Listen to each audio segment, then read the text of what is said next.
د لوی رب په سپېڅلې نامه چې مهربانه او بخښونکی دی، د مدیریت اړوند درسونه مې را شروع کړي دي. تاب او د مفرداتو مطابق روان یم. د نن ورځې موضوع ده لیولز آف مانجمنت، د مدیریت کچه. په دغه باندې بحث سرته کومه. دا ولې ضروري دی په یو ارګان، په یو سازمان، په یو اداره او حتی په یو دولت یا حکومت کې. دا ډیر مهم دی. اما زه دلته په یو فابریکه کې درته څېړم. ما خو تاسو ته مخکې په ویډیوګانو کې ویلي وه چې مدیریت په هر بخش کې، په هر ارګان، په هر اداره کې شته. د کوچنۍ ادارې څخه شروع کړه بیا تر غټې ادارې پورې.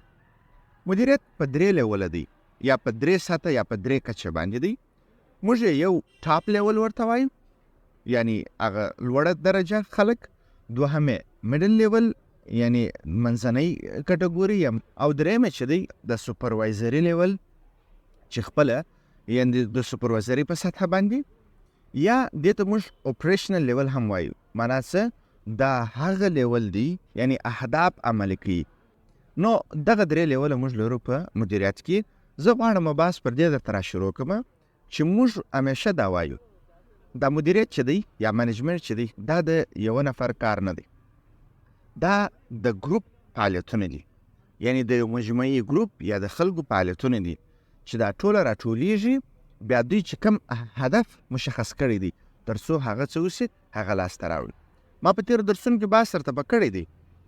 د مدیریت پر پیژندنې مې بحث سرته به کړی، د مدیریت پر ځانګړتیاو مې بحث سرته کړی دی، د مدیریت پر طبیعت باندې مې بحث سرته کړی دی. د دوی وظایف څه دي؟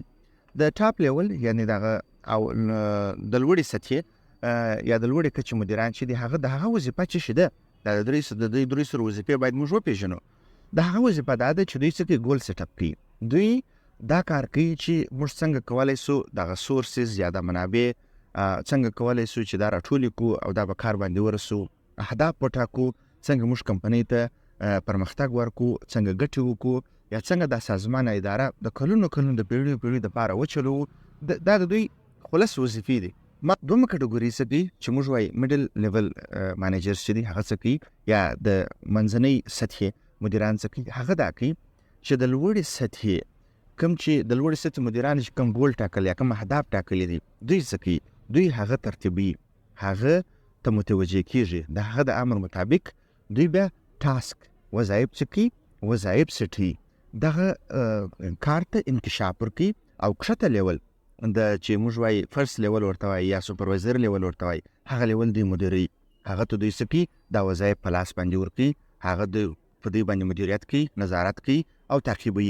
دا د څه شي وظیفه ده؟ دا د موږ د میډل لیول منیجرانو وظیفه ده. نو د درېیمه لیول چې ده هغه څوک دي؟ هغه خلک دي چې موږ وایي چې سوپروایزري لیول دی یا اپریشنل لیول دی.